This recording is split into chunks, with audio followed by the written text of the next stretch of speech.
It's important to be very careful when using the hob.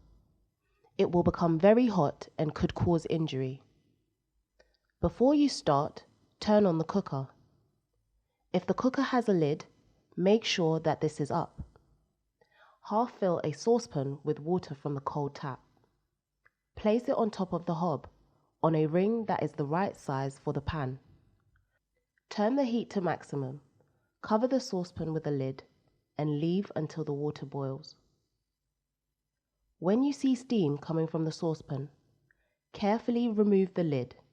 The water should be bubbling rapidly. Add the food, such as pasta, to the water and stir, being careful not to splash yourself. Wait for the water to boil again. When the water is boiling rapidly, turn down the heat so the water bubbles gently. This is known as simmering. When the pasta is cooked, turn off the heat and carefully drain.